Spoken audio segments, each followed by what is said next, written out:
നമ്മുടെ പുതിയൊരു വീഡിയോയിലോട്ട് സ്വാഗതം. നമ്മുടെ പുതിയൊരു വീഡിയോയിൽ ഇന്ന് നമ്മൾ ഡിസ്കസ് ചെയ്യുന്നത് ഇൻവെസ്റ്റ്മെന്റ് മാനേജ്മെന്റിനെ കുറിച്ചിട്ടാണ്. അതായത് BCom Calicut university financial management സ്പെഷ്യലൈസേഷനിലെ ആളുകൾക്കും അതുപോലെ തന്നെ എംകോം ഫൈനാൻഷ്യൽ മാനേജ്മെന്റ് സ്പെഷ്യലൈസേഷനിലെ വിദ്യാർത്ഥികൾക്കും അതുപോലെ നമ്മുടെ പുതിയ FIUGP കോഴ്സുകളിൽ ഫണ്ടമെന്റൽസ് ഓഫ് സ്റ്റോക്ക് മാർക്കറ്റ് എന്ന് പറയുന്ന ഒരു പേപ്പർ ഉണ്ട്. ആ ഒരു പേപ്പറിൽ നമുക്ക് ഈ ഒരു പാഠഭാഗം ഇൻവെസ്റ്റ്മെന്റ് മാനേജ്മെന്റ് എന്ന പാഠഭാഗം വളരെ ഇമ്പോർട്ടൻ്റ് ആണ്.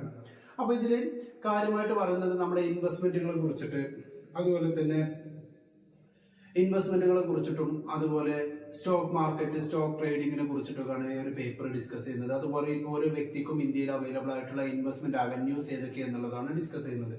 ആദ്യമായിട്ട് ആസ് ആൻ ഇൻട്രൊഡക്ഷൻ നമുക്ക് എന്താണ് ഇൻവെസ്റ്റ്മെന്റ് എന്ന് മനസ്സിലാക്കാം.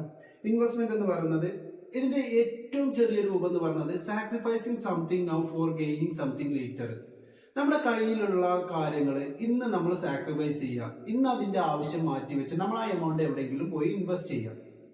ഇൻവെസ്റ്റ് ചെയ്തിട്ട് ഈ ഇൻവെസ്റ്റ്മെന്റിന്റെ ഒരു അൾട്ടിമേറ്റ് എയിം എന്ന് പറയുന്നത് എന്താ, ഭാവിയിൽ പറഞ്ഞാൽ കുറച്ച് കാലങ്ങൾക്ക് ശേഷം നമുക്ക് അതിന്റെ റിട്ടേൺ കിട്ടും എന്നുള്ള എക്സ്പെക്ടേഷനിൽ നമ്മൾ ഇന്ന് നടത്തുന്ന സാക്രിഫൈസിനെയാണ് ഇൻവെസ്റ്റ്മെന്റ് എന്ന് പറയുന്നത്.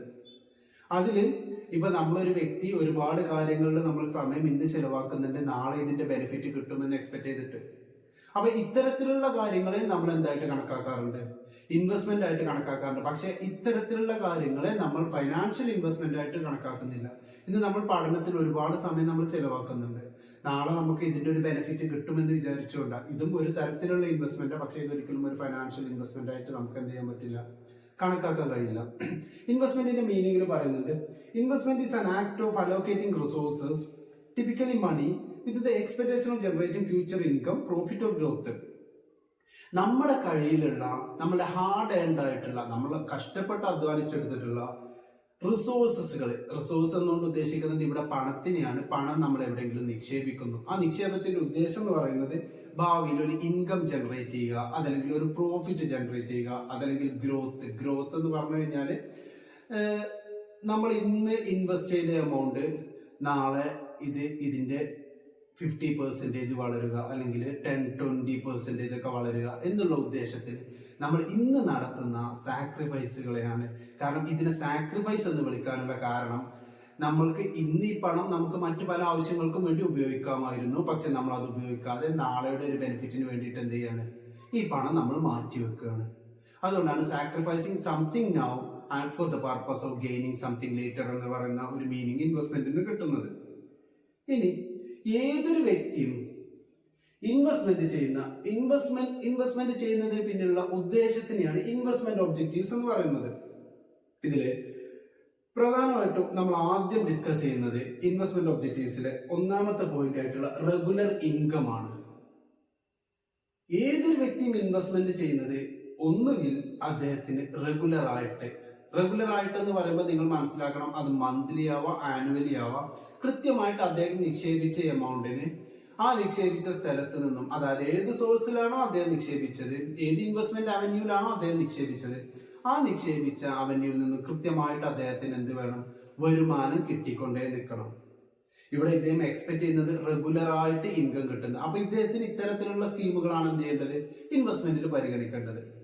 പ്രധാനമായിട്ടും അത്തരത്തിലുള്ള സ്കീമുകളിൽ വരുന്നത് നമ്മുടെ ഡിബെഞ്ചേഴ്സ്, ബോണ്ടുകൾ, അതുപോലെ തന്നെ FD ഫിക്സ്ഡ് ഡെപ്പോസിറ്റ്, അതേപോലെ ട്രഷറി ബില്ല്. ഇത്തരത്തിലുള്ള ഇൻവെസ്റ്റ്മെന്റുകളാണ് നമുക്ക് ഫിക്സ്ഡ് ആയിട്ടുള്ള ഒരു ഫിക്സ്ഡ് പെർസെന്റേജ്, 10%, 8%, 5% ഒക്കെ റിട്ടേൺ എന്ത് ചെയ്യുന്നത്, പ്രൊവൈഡ് ചെയ്യുന്നത്. ഇനി മറ്റൊരു ഇൻവെസ്റ്റ്മെന്റിന്റെ ഒബ്ജക്റ്റീവാണ് നമ്മൾ പറയുന്ന ഈ ക്യാപിറ്റൽ അപ്രീസിയേഷൻ. രണ്ടാമത്തെ ഒബ്ജക്റ്റീവ് എന്ന് പറയുന്നത് ക്യാപിറ്റൽ അപ്രീസിയേഷൻ ആണ്. എന്താ basically capital appreciation? Capital appreciation എന്ന് പറഞ്ഞു കഴിഞ്ഞാൽ നമ്മൾ വിൽക്കുന്ന വിലയും വാങ്ങുന്ന വിലയും തമ്മിലുള്ള വ്യത്യാസത്തിനെയാണ് ക്യാപിറ്റൽ അപ്രീസിയേഷൻ എന്ന് പറയുന്നത്. നമ്മൾ ഇന്ന് 100 രൂപക്ക് വാങ്ങിയൊരു പ്രോഡക്റ്റ് നാളെ അതല്ലെങ്കിൽ കുറച്ചു കാലം കഴിഞ്ഞ് അതൊരു 120 രൂപക്ക് വിൽക്കുകയാണെങ്കിൽ അവിടെ കിട്ടുന്ന 20 രൂപ, അതായത് 20 രൂപ എന്ന് പറയുമ്പോൾ 20 ഡിവൈഡഡ് ബൈ 100 ഇൻറ്റു 100 ആവുന്ന സമയത്ത് 20% ആണ്. അതായത് 20% നമ്മളുടെ ക്യാപിറ്റൽ എന്ത് ചെയ്തു, അപ്രീസിയേറ്റ് ചെയ്തു. ചിലർ റെഗുലർ ആയിട്ടുള്ള ഇൻകം എക്സ്പെക്ട് ചെയ്യാറില്ല. പക്ഷെ ഇത്തരത്തിലുള്ള ആളുകൾ നമ്മൾ ഇൻവെസ്റ്റ് ചെയ്ത ഇൻവെസ്റ്റ്മെന്റിന്റെ വാല്യൂ കൂടണം എന്ന് ആഗ്രഹിക്കുന്ന ഒരു വിഭാഗമാണ്. ഇതിനെയാണ് ക്യാപിറ്റൽ അപ്രീസിയേഷൻ എന്ന് പറയുന്നത്. സോ ഇത്തരത്തിലുള്ള ലക്ഷ്യങ്ങൾ വെച്ചിട്ടും ചിലർ മാർക്കറ്റിൽ എന്ത് ചെയ്യാറുണ്ട്, ഇൻവെസ്റ്റ്മെന്റ് നടത്താറുണ്ട്.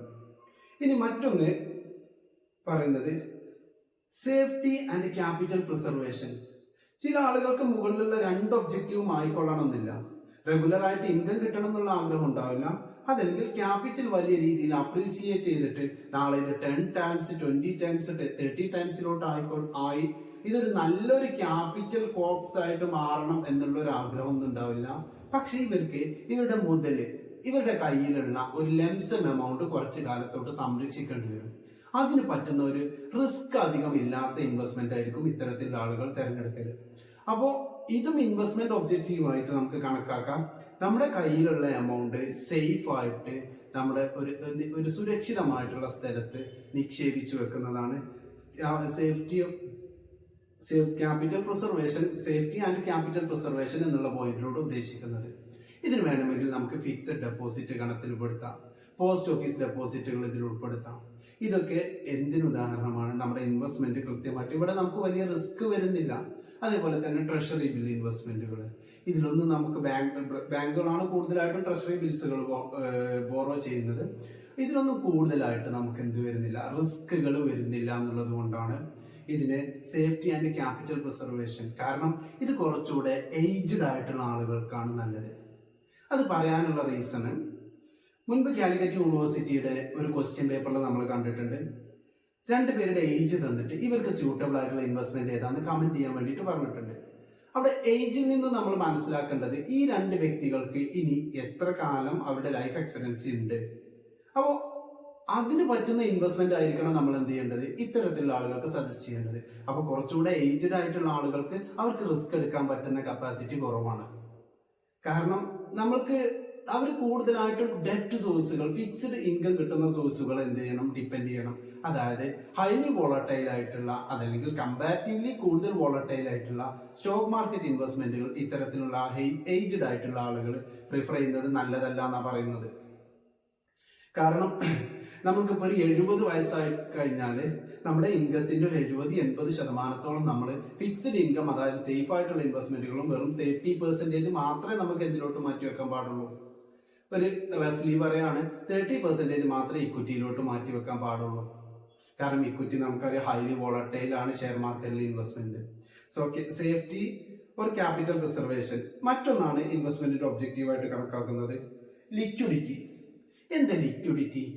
ലിക്വിഡിറ്റി എന്ന് പറഞ്ഞാൽ ability of an asset to convert into cash without losing its monetary value. കയ്യിലുള്ള ഒരു അസറ്റിനെ നമ്മൾ പെട്ടെന്ന് ക്യാഷ് ആക്കി മാറ്റാൻ കഴിയുന്നുണ്ടെങ്കിൽ അതിനെയാണ് ലിക്വിഡിറ്റി എന്ന് പറയുന്നത്. ഒന്നുകൂടെ വ്യക്തമായിട്ട് പറഞ്ഞു കഴിഞ്ഞാൽ, നമ്മളൊരു അസറ്റിൽ ഇൻവെസ്റ്റ് ചെയ്തു അല്ലെങ്കിൽ നമ്മളൊരു മേഖലയിൽ ഇൻവെസ്റ്റ് ചെയ്തു, നമുക്ക് ആവശ്യമുള്ള സമയത്ത് ആ ഇൻവെസ്റ്റ്മെന്റ് വിറ്റ് നമുക്ക് ക്യാഷ് ആക്കി കിട്ടണം. അതല്ലാന്നുണ്ടെങ്കിൽ നമ്മുടെ ഇൻവെസ്റ്റ്മെന്റ് കൊണ്ട് വലിയ കാര്യമില്ല. അത്യാവശ്യ സമയത്ത് നമുക്ക് ക്യാഷ് ആയിട്ട് കിട്ടുന്ന രീതിയിൽ നടത്തുന്നത്, ക്യാഷ് ആക്കി മാറ്റാൻ കഴിയുന്ന ആ ഒരു പ്രോസസ്സിനെയാണ് ലിക്വിഡിറ്റി എന്ന് പറയുന്നത്. ഇവിടെ ഈ ലിക്വിഡിറ്റി വളരെ ഇമ്പോർട്ടൻ്റ് ആണ്. നമ്മൾ പല ആളുകളും ഇൻവെസ്റ്റ് ചെയ്യുന്ന സമയത്ത് സ്റ്റോക്ക് മാർക്കറ്റ് ഇൻവെസ്റ്റ്മെന്റിനെ കുറിച്ച് നമ്മുടെ സൊസൈറ്റിയിലുള്ള ഒരു മിസ്കോൺസെപ്റ്റ്, മോശമായ ഒരു കാഴ്ചപ്പാടെന്ന് പറയുന്നത് എന്താണ് ശരിക്കും? ഈ സ്റ്റോക്ക് മാർക്കറ്റിൽ ഇൻവെസ്റ്റ് ചെയ്ത് കഴിഞ്ഞാൽ നമുക്ക് ആവശ്യമുള്ള സമയത്ത് പണം കിട്ടുമോ എന്നുള്ള ഒരു ഡൗട്ടാണ്. അതുകൊണ്ട് തന്നെ ഇൻവെസ്റ്റ്മെന്റ് ചെയ്യുന്ന ആളുകൾ ഇതൊരു വലിയ ഒബ്ജക്റ്റീവായിട്ട് കണക്കാക്കാറുണ്ട്. അതുകൊണ്ട് അവർ ബാങ്കുകളിൽ ഇന്നും നമ്മുടെ നാട്ടിലുള്ള ഒരു 10% ഇന്ത്യൻ പോപ്പുലേഷൻ്റെത്, അതായത് 10% മാത്രമേ നമ്മുടെ ഇന്ത്യൻ പോപ്പുലേഷൻ്റെ സ്റ്റോക്ക് മാർക്കറ്റ് ഇൻവെസ്റ്റ്മെന്റിലോട്ട് ഓൺ ആൻ ആവറേജ് വന്നിട്ടുള്ളൂ. അതിന്റെ റീസൺ ഒരു കാരണം ഇതുകൂടിയാണ്. ഇത് പെട്ടെന്ന് കിട്ടുമോ എന്നുള്ള ധാരണ, ഇത് മിഥ്യയായ ധാരണയാണ്. നമുക്ക് T+1 സെറ്റിൽമെന്റിലൂടെയൊക്കെ അല്ലെങ്കിൽ T+2 സെറ്റിൽമെന്റിലൂടെയൊക്കെ ഇന്ന് സ്റ്റോക്ക് മാർക്കറ്റിലെ ഫണ്ട് ലിക്വിഡേറ്റ് ചെയ്യാൻ പറ്റും. ട്രാൻസാക്ഷൻ ഡേറ്റ് +1 വർക്കിംഗ് ഡേ ആണ് ഇതിന്റെ കണക്ക്. അതായത് നമ്മൾ സ്റ്റോക്ക് മാർക്കറ്റിൽ ഇൻവെസ്റ്റ് ചെയ്ത് കഴിഞ്ഞാൽ ഒരു ദിവസം, മാക്സിമം 1-2 ദിവസത്തിനുള്ളിൽ ആ പണം നമ്മൾ വിഡ്രോ ചെയ്ത് നമ്മുടെ അക്കൗണ്ടിലോട്ട് വരുന്നതാണ്. മറ്റൊന്നാണ് ഏറ്റവും ഇമ്പോർട്ടൻ്റ് ആയിട്ടുള്ളതാണ് ട്രാൻസ്ഫറബിലിറ്റി. ഇൻവെസ്റ്റ്മെന്റ് നോക്കുന്ന ആളുകൾ മറ്റൊന്ന് പ്രധാനമായിട്ടും ലക്ഷ്യം വെക്കുന്നത് നമുക്ക് ആവശ്യമുള്ള സമയത്ത് ഈ ഫണ്ട് മറ്റൊരാളിലോട്ട് ട്രാൻസ്ഫർ ചെയ്യാൻ പറ്റുമോ എന്നുള്ളതാണ്. നമ്മൾ ഇൻവെസ്റ്റ് ചെയ്ത ഷെയർസ്, ഡിബഞ്ചേഴ്സ്, ഇതൊക്കെ നമുക്ക് എപ്പോഴെങ്കിലും ഏതെങ്കിലും ഒരു സമയത്ത് മറ്റൊരാളിലോട്ട് ട്രാൻസ്ഫർ ചെയ്യാൻ പറ്റുന്നുണ്ടെങ്കിൽ അതാണ് ഇതിലൂടെ ഉദ്ദേശിക്കുന്നത്. സോ ട്രാൻസ്ഫറബിലിറ്റി എന്ന് പറയുന്ന പോയിന്റ് ക്ലിയർ ആണെന്ന് വിശ്വസിക്കുന്നു. നെക്സ്റ്റ് നമ്മൾ പറയുന്ന ഒബ്ജക്റ്റീവ് എന്ന് പറയുന്നത് ടാക്സ് എക്സംഷൻസുകളാണ്. ഇത് കൂടുതലായിട്ടും യൂസ് ചെയ്യുന്നത് ഗവൺമെന്റ് എയ്ഡഡ് സർവീസുകളിൽ ഇരിക്കുന്ന ആളുകളാണ്. ടാക്സ് എക്സംഷൻസ്, പല ഇൻവെസ്റ്റ്മെന്റുകളും ഇൻകം ടാക്സിലെ 80C to 80U പ്രകാരമുള്ള ഡിഡക്ഷൻസ് നമുക്ക് ക്ലെയിം ചെയ്യാൻ പറ്റുന്നതാണ്. അപ്പം ചില ആളുകളുടെ ഇൻവെസ്റ്റ്മെന്റ് ഒബ്ജക്റ്റീവ് എന്ന് പറയുന്നത്, അതായത് അവർ ഇൻവെസ്റ്റ്മെന്റ് നടത്തുന്നതിന് പിന്നിലുള്ള ഒബ്ജക്റ്റീവ് എന്ന് പറയുന്നത് ഇത്തരത്തിലുള്ള ടാക്സ് എക്സംഷൻസുകൾ ആവാനുള്ള ചാൻസ് ഉണ്ട്. ക്ലിയർ ആണ്. മറ്റൊന്നാണ് ബീറ്റിംഗ് ഇൻഫ്ലേഷൻ എന്ന് പറയുന്നത്. ബീറ്റിംഗ് ഇൻഫ്ലേഷൻ ഇൻവെസ്റ്റ്മെന്റിന്റെ മറ്റൊരു ഒബ്ജക്റ്റീവാണ് ബീറ്റിംഗ് ഇൻഫ്ലേഷൻ. എന്താ ബീറ്റിംഗ് ഇൻഫ്ലേഷൻ എന്ന് പറഞ്ഞു കഴിഞ്ഞാൽ, നിങ്ങൾ മനസ്സിലാക്കുക, നമ്മൾ പൊതുവെ നമ്മൾക്ക് എല്ലാവർക്കും ഉള്ള ഒരു പരാതിയാണ് നമ്മളുടെ ഇൻകം ഈ വർഷം ഒരു 20,000 നമുക്ക് വരുമാനം ഉണ്ടായിരുന്നു, അടുത്ത വർഷം അത് 21,000 ആയി.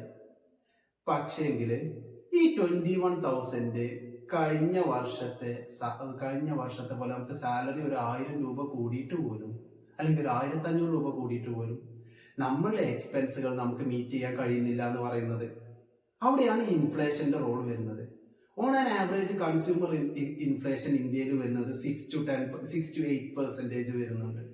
അതായത് നിങ്ങൾ മനസ്സിലാക്കുക, നിങ്ങൾ വാങ്ങിക്കുന്ന സാധനങ്ങളുടെ വില ഈ വർഷമുള്ള വിലനേക്കാളും 8%, അതല്ലെങ്കിൽ 6 മുതൽ 8% വരെ അടുത്ത വർഷം അത് കൂടുതലാണ്. ഒന്നുകൂടെ വ്യക്തമായിട്ട് പറഞ്ഞാൽ 100 രൂപക്ക് നിങ്ങൾ വാങ്ങിച്ച ഒരു സാധനത്തിന്, അതായത് 100 രൂപ സ്പെൻഡ് ചെയ്തുകൊണ്ട് നിങ്ങൾ ഈ വർഷം വാങ്ങിച്ച ഒരു സാധനത്തിന് അടുത്ത വർഷം അതിന് 106 108 രൂപയാവണം. എന്നാൽ നമ്മുടെ രാജ്യത്ത് ഒരു വ്യക്തിന്റെ ഇൻകം ഈ ഇൻഫ്ലേഷൻ അനുസരിച്ച് കൂടിയിട്ടില്ല എന്നുണ്ടെങ്കിൽ, അതായത് നിങ്ങൾക്ക് കഴിഞ്ഞ വർഷം 100 രൂപയാണ് വരുമാനം, നിങ്ങളുടെ മുതലാളി അതിലൊരു 5% ഇൻക്രിമെന്റ് നടത്തി, അപ്പൊ നിങ്ങളുടെ അടുത്ത വർഷത്തെ വരുമാനം എത്രയാണ്? ഒരു എക്സാമ്പിൾ ആയിട്ട് പറയാം, 100 രൂപ ഉള്ളത് 5% ഇൻക്രിമെന്റ് വന്നു കഴിഞ്ഞാൽ 105 രൂപ. പറയുമ്പോൾ നമ്മുടെ സാലറി കഴിഞ്ഞ വർഷത്തെക്കാളും കൂടുതലാണ്. പക്ഷേ നമ്മുടെ ഇൻഫ്ലേഷൻ എന്ന് പറഞ്ഞ സാധനങ്ങളുടെ വില കൂടിയത് 8% വിചാരിക്കുക. അപ്പൊ നിങ്ങൾക്ക് അന്ന് 100 രൂപക്ക് കിട്ടിയ സാധനങ്ങൾ ഇന്ന് 108 രൂപ കൊടുക്കണം. ഈ 108 രൂപയിൽ നിങ്ങളുടെ കയ്യിലുള്ളത് എത്ര രൂപ മാത്രമാണ്? 105 രൂപ മാത്രമാണ്. അവിടെയാണ് ഇൻഫ്ലേഷന്റെ ഒരു അപകടം നമ്മൾ മനസ്സിലാക്കേണ്ടത്. എന്നാൽ ഈ ഇൻഫ്ലേഷൻ നല്ലതാണോ എന്ന് ചോദിച്ചു കഴിഞ്ഞാൽ അത് നല്ലതാണ്. ഒരു പരിധി വരെ ഒരു ഐഡിയൽ ഇൻഫ്ലേഷൻ ഏതൊരു സമ്പദ് വ്യവസ്ഥയ്ക്കും നല്ലതാണ്. അതിന്റെ പ്രധാനപ്പെട്ട കാരണം അതിന്റെ ബേസിലാണ് നമ്മുടെ സാലറി കൂടുന്നത്, നമ്മുടെ ഇൻക്രിമെന്റ് ഒക്കെ കൂടുന്നത്. പിന്നെ രാജ്യം മുന്നോട്ട് സഞ്ചരിക്കുന്നതിന്റെ ഭാഗമാണ് ചെറിയൊരു തരത്തിലുള്ള ഇൻഫ്ലേഷൻ, ഒരു 4 to 5% ഒക്കെ. നമ്മുടെ ഇൻഫ്ലേഷൻ ഐഡിയൽ ഞാൻ പറഞ്ഞ കൺസ്യൂമർ ഇൻഫ്ലേഷൻ മാത്രമാണ് ഈ ഒരു കേസിൽ എക്സാമ്പിൾ ആയിട്ട് എടുത്തത്. നിങ്ങൾ ബാങ്കിൽ ഇൻവെസ്റ്റ് ചെയ്ത് കഴിഞ്ഞാൽ നിങ്ങൾക്ക് കിട്ടുന്ന പലിശ എത്ര ശതമാനം? സേവിംഗ് ബാങ്ക് അക്കൗണ്ട് ആണെങ്കിൽ 3.5% മുതൽ മാക്സിമം 5% വരെ. ഇനി അതല്ലേ ഫിക്സ്ഡ് ആണെന്നുണ്ടെങ്കിൽ മാക്സിമം 8-9% വരെയാണ് നിങ്ങൾക്ക് ഇത് കിട്ടുന്ന ഇൻഫ്ലേഷൻ.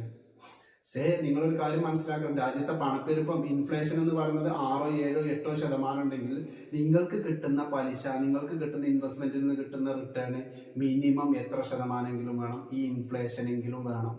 അതല്ല എന്നുണ്ടെങ്കിൽ നിങ്ങൾക്ക് ആ അസറ്റിൽ ഇൻവെസ്റ്റ് ചെയ്തത് കൊണ്ടായിട്ട്, ഒരു എക്സാമ്പിൾ ആയിട്ട് പറയാം, നിങ്ങൾ ഒരു കമ്പനിയിലോ അതല്ലെങ്കിൽ ഒരു ചിട്ടി പോലുള്ള സംഭവത്തിലോ, അതല്ല എന്നുണ്ടെങ്കിൽ നിങ്ങൾ പോസ്റ്റ് ഓഫീസിലോ സേവിംഗ് ബാങ്കിലോ ഇൻവെസ്റ്റ് ചെയ്തതിന് ശേഷം നിങ്ങൾക്ക് കിട്ടിയ റിട്ടേൺ 5%.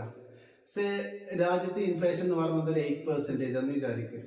അങ്ങനെയാണെങ്കിൽ നിങ്ങൾക്ക് അവിടെ 3% ആ ഇൻവെസ്റ്റ്മെന്റ് നടത്തിയ കാരണം കൊണ്ട് നിങ്ങൾക്ക് നഷ്ടമാണ്. അതാണ് ഈ ഒരു പോയിന്റ്. അപ്പൊ ഏതൊരു ഇൻവെസ്റ്റ്മെന്റിന്റെയും പിന്നിലുള്ള ഒരു പ്രധാനപ്പെട്ട ലക്ഷ്യം ഇൻഫ്ലേഷൻസിനെ ബീറ്റ് ചെയ്യുക എന്നാണ്. ഇൻഫ്ലേഷൻസിനെ മറികടക്കുന്ന രീതിയിൽ നമുക്കൊരു റിട്ടേൺ ജനറേറ്റ് ചെയ്യുക എന്നുള്ളതാണ്.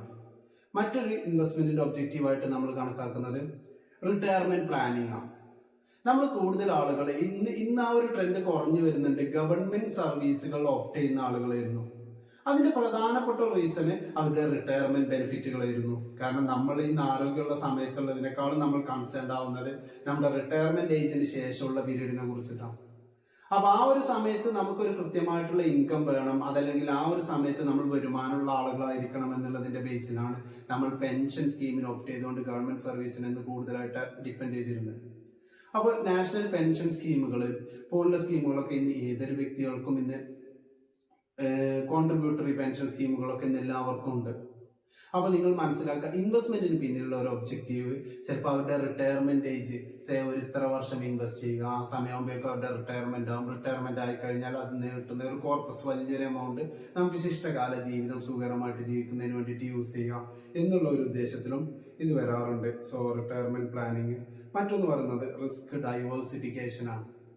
എന്താ ഡൈവേഴ്സിഫിക്കേഷൻ? ഡൈവേഴ്സിഫിക്കേഷൻ എന്ന് പറഞ്ഞു കഴിഞ്ഞാൽ നമ്മൾ നമ്മുടെ കയ്യിലുള്ള മുഴുവൻ പണവും ഒരു അസറ്റിൽ നിക്ഷേപിക്കുന്നതിന് പകരം അത് വ്യത്യസ്തമായിട്ടുള്ള അസറ്റുകളിൽ നിക്ഷേപിക്കുക. അതിന്റെ പിന്നിലുള്ള ഉദ്ദേശം നമ്മൾ നമ്മുടെ കയ്യിലുള്ള മുഴുവൻ എമൗണ്ടും നമ്മുടെ ഹാർഡ് ഏൺഡ് മണി ഒരു ഒറ്റ അസറ്റിൽ ഇൻവെസ്റ്റ് ചെയ്ത് കഴിഞ്ഞാൽ അതിന് പിന്നിലുള്ള അപകടം എന്ന് പറഞ്ഞു കഴിഞ്ഞാൽ സപ്പോസ് ആ ഒരു അസറ്റ് ലോസിലോട്ട് പോയി കഴിഞ്ഞാൽ നമ്മുടെ മൊത്തം ഇൻവെസ്റ്റ്മെന്റും മൊത്തമായിട്ട് അങ്ങ് പോകും, കംപ്ലീറ്റ്ലി ലോസ് ഓഫ് ക്യാപിറ്റൽ ആവും. അപ്പൊ അതിന് വേണ്ടിയിട്ട് നമ്മൾ എടുക്കുന്ന ആ ഒരു റിസ്കിനെ മറ്റ് പല അസറ്റുകളിലോട്ടും വ്യത്യസ്തമായിട്ടുള്ള അസറ്റുകളിലോട്ടായിട്ട് വിന്യസിക്കുന്ന രീതിയാണ് റിസ്ക് ഡൈവേഴ്സിഫിക്കേഷൻ എന്ന് പറയുന്നത്. കുറച്ച് എമൗണ്ട് ഗോൾഡിൽ നിക്ഷേപിക്കുക, കുറച്ച് ഷെയർസിൽ നിക്ഷേപിക്കുക, കുറച്ച് ഫിക്സ്ഡ് ആയിട്ട് ഇൻകം കിട്ടുന്ന സെയിം ബാങ്കിൽ എമർജൻസി ഫണ്ടുകളൊക്കെ സെയിം ബാങ്ക് അക്കൗണ്ടിൽ, ഇനി അതല്ലെങ്കിൽ ഫിക്സ്ഡ് FD നിക്ഷേപിക്കുക, ഡിബഞ്ചർ വാങ്ങിക്കുക. ഇങ്ങനെ വ്യത്യസ്തമായിട്ടുള്ള ചില ഫണ്ടുകൾ നമ്മൾ മ്യൂച്വൽ ഫണ്ടിൽ നിക്ഷേപിക്കുക. ഇത്തരത്തിൽ നമ്മുടെ കയ്യിലുള്ള പണം വ്യത്യസ്തമായിട്ട് നിക്ഷേപിക്കുന്നതിനെയാണ്, വ്യത്യസ്ത സ്ഥലങ്ങളിൽ നിക്ഷേപിക്കുന്നതിനെയാണ് ഡൈവേഴ്സിഫിക്കേഷൻ എന്ന് പറയുന്നത്. ചിലരുടെയും ഇൻവെസ്റ്റ്മെന്റ് ഒബ്ജക്റ്റീവിന്റെ ഒരു കാരണം റിസ്ക് ഇൻവെസ്റ്റ്മെന്റ് ഒബ്ജക്റ്റീവായിട്ട് കണക്കാക്കുന്നത് റിസ്ക് ഡൈവേഴ്സിഫിക്കേഷൻ ആണ്. ഇതിൽ ഒരു ഉദാഹരണമായിട്ട് പറയാം, നമ്മൾ കോമൺലി കേൾക്കുന്നതാണ്. നമ്മുടെ കയ്യിൽ കുറച്ചൊരു 10-20 മുട്ടയുണ്ട്. ആ മുട്ട എല്ലാം കൊണ്ടുപോയിട്ട് ഒരൊറ്റ ബാസ്ക്കറ്റിൽ നിക്ഷേപിച്ചു കഴിഞ്ഞാൽ മുട്ട എല്ലാം കൊണ്ടുപോയിട്ട് ഒരു ബാസ്ക്കറ്റിൽ അങ്ങ് ഇട്ട് വെച്ചു. എന്താ സംഭവിക്കുക? ആ ബാസ്ക്കറ്റ് സേഫ് ആണെങ്കിൽ ആ മുട്ടയെല്ലാം നമുക്ക് പൊട്ടാതെ നഷ്ടപ്പെടാത്ത രീതിയിൽ കിട്ടും. എന്നാൽ എന്തെങ്കിലും ഒരു റിസ്ക് ഫാക്ടർ കാരണം ആ ബാസ്ക്കറ്റ് ഒന്ന് മറിഞ്ഞു കഴിഞ്ഞാൽ നമ്മുടെ സകല നമ്മൾ നിക്ഷേപിച്ചിട്ടുള്ള, നമ്മൾ ഇൻവെസ്റ്റ് ചെയ്തിട്ടുള്ള, നമ്മൾ ഹാർഡ് ഏൺഡ് ആയിട്ട് വെച്ചിട്ടുള്ള ആ സകല മുട്ടയും നമുക്ക് എന്ത് ചെയ്യും? ലോസ് ആവും എന്നുള്ളതാണ്. അപ്പോൾ അതാണ് അതിൻ്റെ പ്രധാനപ്പെട്ട ഒരു കാരണം. ഇനി അടുത്തൊരു കാരണമായിട്ട് നമ്മൾ കണക്കാക്കുന്നത് സ്പെക്കുലേഷൻ ആണ്. ഇൻവെസ്റ്റ്മെന്റിന്റെ ഒബ്ജക്റ്റീവായിട്ട് നമ്മൾ കണക്കാക്കുന്നത് സ്പെക്കുലേഷൻ എന്ന് പറഞ്ഞു കഴിഞ്ഞാൽ ഊഹക്കച്ചവടം എന്നുള്ള സാധാരണ തനത് ഗ്രാമീണ വേർഡിലോട് പോകുന്നതിലുപരി ഇതിനൊരു വലിയ മാനമുണ്ട്, വലിയൊരു അർത്ഥമുണ്ട്. സ്റ്റോക്ക് മാർക്കറ്റിൽ ഇൻവെസ്റ്റ് ചെയ്യുന്ന ചില ആളുകൾ സ്പെക്കുലേറ്റേഴ്സാ. ഇൻവെസ്റ്റേഴ്സിനേക്കാളും കൂടുതൽ ഇന്ന് പുതിയ തലമുറ സ്പെക്കുലേറ്റേഴ്സാ. അവർ ആഗ്രഹിക്കുന്നത് എന്താ? കുറച്ച് സമയം, മാക്സിമം 1-2 ദിവസം, അല്ലെങ്കിൽ വിത്തിൻ സെക്കൻഡ്സ്, അല്ലെങ്കിൽ വിത്തിൻ മിനിറ്റ്സ്, അല്ലെങ്കിൽ വിത്തിൻ അവേഴ്സ് ഒരു ഷെയർ വാങ്ങുന്നു. ആ ഷെയർ ഒരു ലെവൽ പ്രൈസിൽ നിൽക്കുന്നു. അതൊരു അടുത്ത ലെവലിൽ എത്തിക്കഴിഞ്ഞാൽ അവരത് സെല്ല് ചെയ്യും. അവർക്കൊരു കമ്മിറ്റ്മെന്റ് ഇല്ല. അവർ ആ കമ്പനിയുടെ ചാർട്ടുകൾ മാത്രമാണ് അനലൈസ് ചെയ്യുന്നത്. പാസ്റ്റ് പെർഫോമൻസ് ആണ് ഈ ചാർട്ടിൽ റെപ്രസെന്റ് ചെയ്യുന്നത് നമുക്കറിയാം, ഒരു ഷെയർ പ്രൈസ് മൂവ്മെന്റിന്റെ ചാർട്ടിൽ. അപ്പൊ കമ്പനിയിൽ കുറച്ച് സമയം മാത്രം നിക്ഷേപിച്ച് അതിലുള്ള പ്രൈസ് വ്യത്യാസങ്ങൾക്കനുസരിച്ച് ആ ഷെയർസ് വാങ്ങുകയും വിൽക്കുകയും ചെയ്യുന്നവരാണ് സ്പെക്കുലേറ്റേഴ്സ്. ഒരു സ്ട്രോങ് കമ്മിറ്റ്മെന്റ് ഇല്ല. ഊഹക്കച്ചവടക്കാരെന്ന് പറഞ്ഞ് ഇവരെ നമ്മൾ വിവരമില്ലാത്തവരെന്ന് തെറ്റിദ്ധരിക്കരുത്. ഒരുപക്ഷെ ഇൻവെസ്റ്റേഴ്സിനേക്കാളും കൂടുതൽ ഒരു സ്റ്റോക്ക് ഇവാലുവേറ്റ് ചെയ്യാൻ, അതിനെ അണ്ടർസ്റ്റാൻഡ് ചെയ്യാൻ, അതേപോലെ തന്നെ അതിലടുത്ത ഒരു മൂവ്മെന്റ് പ്രെഡിക്റ്റ് ചെയ്യാനും കൂടെ കഴിവുള്ള ആളുകളാണ് ആര്? ഈ സ്പെക്കുലേറ്റേഴ്സ് എന്ന് പറഞ്ഞ വിഭാഗം. അപ്പോൾ പക്ഷെ ഇവരുടെ പ്രത്യേകത ഇൻവെസ്റ്റേഴ്സിൽ നിന്നും വ്യത്യസ്തമായിട്ട് ഇവരുടെ ഒരു ഒബ്ജക്റ്റീവ് എന്ന് പറഞ്ഞത്, ഇന്നിപ്പോൾ 100 രൂപന്റെ ഒരു 1000 ഷെയർ വാങ്ങി, തൊട്ടടുത്ത മൊമെന്റിൽ ആ 100 രൂപന്റെ ഷെയർ 101 ആയി കഴിഞ്ഞാൽ ഇവർ 1000 ഷെയർസ് ആണ് സെല് ചെയ്യും. സോ അവിടെ അവർക്ക് കിട്ടുന്ന പ്രോഫിറ്റ് ഒരു ഷെയറുമോ 1 രൂപയാണെങ്കിലും ആ ഒരു 5-10 മിനിറ്റിൻ്റെ ഉള്ളിൽ അവർക്ക് ജനറേറ്റ് ചെയ്യാൻ പറ്റിയ പ്രോഫിറ്റ് 1000 രൂപയാണ്. ഇത് പോസിറ്റീവായിട്ട് മാർക്കറ്റിൽ കണ്ട് സ്റ്റോക്ക് മാർക്കറ്റിൽ വളരെ പെട്ടെന്ന് ഇൻട്രാഡേ ട്രേഡിംഗ് എടുക്കുന്ന ആളുകളൊക്കെ ഈ ഒരു ഉദ്ദേശത്തിലാണ് വരുന്നത്. പക്ഷെ ഇൻ റിയാലിറ്റി ലോങ് ടേമിൽ നമ്മൾ ഇൻട്രാഡേ ട്രേഡിങ് ഈ ചെയ്യുന്നതിലൂടെ വലിയൊരു ആളുകൾക്ക് നഷ്ടം വന്നതായിട്ട് കണക്കാക്കുക. പക്ഷെ സ്റ്റോക്ക് മാർക്കറ്റിൽ ലോങ് ടേം ഇൻവെസ്റ്റ്മെന്റ് നടത്തുന്ന ആളുകൾ നഷ്ടത്തെക്കാളും കൂടുതൽ ഗെയിൻ എൻജോയ് ചെയ്തിട്ടുള്ള ആളുകളാണ്. നമ്മുടെ ആളുകളൊക്കെ ബമ്പർ ഗെയിന്, ഓവർനൈറ്റ് റിച്ച് ആവണമെന്ന് ആഗ്രഹിക്കുന്ന ആളുകളൊക്കെയാണ് സ്പെക്കുലേഷനിലോട്ട് പോകുന്നത്. എങ്കിലും സ്പെക്കുലേഷൻ അത്ര മോശമല്ല. ഇൻഫോംഡ് ആയിട്ട് കാര്യങ്ങൾ മനസ്സിലാക്കി ചെയ്തു കഴിഞ്ഞാൽ ഈ ഒരു ട്രേഡിംഗ് രീതിയും വളരെ ലാഭകരമായിട്ടുള്ള കാര്യമാണ്. അപ്പൊ നമ്മൾ പറഞ്ഞിട്ടുള്ളത് എന്താണ് സ്റ്റോക്ക് മാർക്കറ്റ് ഇൻവെസ്റ്റ്മെന്റ്, അതിന്റെ മീനിങ്, അതുപോലെ തന്നെ അതിന്റെ ഒബ്ജക്റ്റീവ്സ്. ഏകദേശം 10 ഒബ്ജക്റ്റീവ്സോളം നമ്മൾ എന്ത് ചെയ്തിട്ടുണ്ട്, പറഞ്ഞിട്ടുണ്ട്.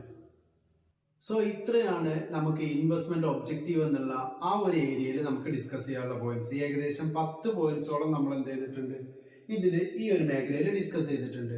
ഇതൊരു നീണ്ട വീഡിയോ, ഏകദേശം 20 മിനിറ്റ് വന്നുകൊണ്ട് ഇതിന്റെ ഒരു രണ്ടാമത്തെ പാർട്ടായിട്ട് നമുക്കിനി എന്തൊക്കെയാണ് ഒരു ഇൻവെസ്റ്റ്മെന്റ് നടത്തുന്ന ഒരു വ്യക്തി, ഒരു ഇൻവെസ്റ്റ്മെന്റ് ഡിസിഷൻ എടുക്കുന്ന ഒരു വ്യക്തി കൺസിഡർ ചെയ്യേണ്ട പ്രധാനപ്പെട്ട ഫാക്ടേഴ്സ്, ഇത് നമുക്ക് നെക്സ്റ്റ് വീഡിയോയിൽ എന്ത് ചെയ്യാം, ഡിസ്കസ് ചെയ്യാം. ഓക്കെ, അപ്പൊ ഇന്നത്തെ വീഡിയോ ഇതോട് കൂടിയിട്ട് അവസാനിക്കുകയാണ് ഈ ഒരു വീഡിയോ.